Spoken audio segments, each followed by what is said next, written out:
Can a kilt belt and buckle be worn to a formal event even if it can't be seen due to the waistcoat? Can a kilt belt and buckle be worn for formal? I would say With a waistcoat. with the waistcoat. And I'm assuming, since he's saying formal, dress worn. Yep. Yep. No needed. Not needed. It can't be seen with the waistcoat, but it can. Mm-hmm. So, when you are wearing a Prince Charlie jacket and vest, 3-button waistcoat, it comes down to about here. So, notice that we're booing this guy. We don't even know him. But how dare he? He's got a face for punching. Exactly. So, notice that the belt buckle is covered up, like 50% of it, by the vest there. Show me the other one. Here's another gentleman. Again, nothing wrong with these people other than the belt buckle thing. I actually like both their outfits. But for me, it gets just kind of, it gets covered. So why wear it? And now, show me the other photo, the Eric photo. There you go. See, this one, there is no belt buckle, so it's not distracting. Wow, look how smooth that is, svelte. and how your eye is drawn Indeed. directly to sporran, and there's nothing awkward about it. Yeah. Wow. So, ultimately, no, don't wear a belt and buckle if you are wearing a vest. Maybe if the vest is open, like Eric has on there. You're it's not fine. going to do that at a formal event. You're also not formal, correct.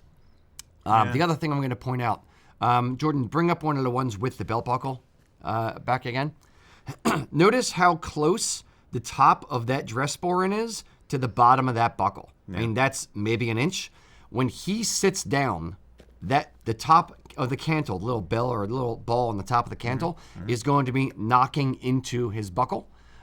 So it's going to be either scratching the buckle or scratching the top of the cantle. So it is not ideal. Same with this guy here, especially when it's a chrome buckle and there's, a flat part in the middle there. Yeah, not ideal. So short answer is no. The long answer is no. Guys, before we go any further in the video, one quick plug. If you want to support our channel, the best way to do so is visit our retail store over at USAKilts.com. I was wondering what prompted the question, because it's like he's asking, could you wear a belt and buckle to a formal event even if it's covered by the waistcoat? Like, does he think he has a reason? Does he think he needs the belt for some reason, or is he more comfortable with the belt for some reason? Because, I mean, a lot of people, if they're new to this, will think that you need a belt to keep a sporran or to keep a kilt on, and you don't. Kilt is designed to hug your body, and the straps and the buckles will take care of that, so you don't need it.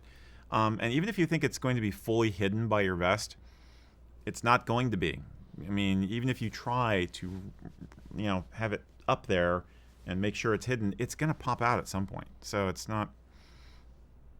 simply isn't done. Yeah.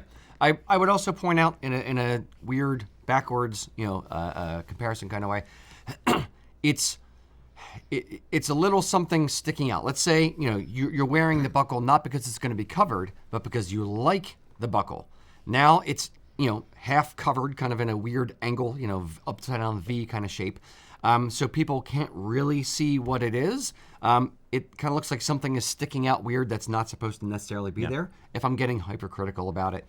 In the same way that, like, if you're wearing a Prince Charlie vest, so like a 3-button vest that's cut a little bit higher, and your white shirt is sticking out on the side because the vest is too short or the kilt's worn too low, it's a bit distracting from the rest of the streamlined look of the outfit. It looks sloppy. I'll be more blunt. It just looks sloppy. Now, there are some gentlemen who are more anti-svelte. Gentlemen of substance. Exactly. Thank you. Who will sometimes do a formal outfit without the waistcoat at all. And if you're talking like formal, that's not so great. But if you're talking like cocktail party or light formal, maybe not full black tie, but a black Argyll jacket and a tie, and then showing off the belt and buckle there is fine. It gives you a little extra bling. And it's okay. You still would have the problem of the cantle of a dress sporran hitting the buckle. But if for some reason you're not wearing a vest, I think possibly a belt and buckle would be acceptable if you wanted to add a little extra bling to the outfit. Yeah. I think part of the problem is that you see this being done all the time, and it's because the rental agencies who are producing a vast majority of photographs of kilted outfits that you see online, they're selling the entire thing when they're renting an outfit to somebody in Scotland. Somebody in Edinburgh is getting married, and they will give them all the stuff. And then when they take the photos, they show all the stuff. And they are not concerned about the niceties, the details of it. They're just putting the stuff onto a model. So one of those images at least, was from a Scottish hire agency. And so people have gotten used to seeing the belt and buckle sticking out from under the waistcoat. But it's really not preferred. Yeah, and I would even say, I would go even a step further and say, Sporin cantle makers and belt buckle makers, pewter companies or companies that do the metalwork, oftentimes make a matching kilt pin, belt buckle, and cantle, so you can buy the whole set. In reality, you shouldn't have a matching belt buckle and cantle because you, in theory, shouldn't wear them at the same time. Wearing them at the same time. Yeah. So, Yeah. Indeed. Hope that helps.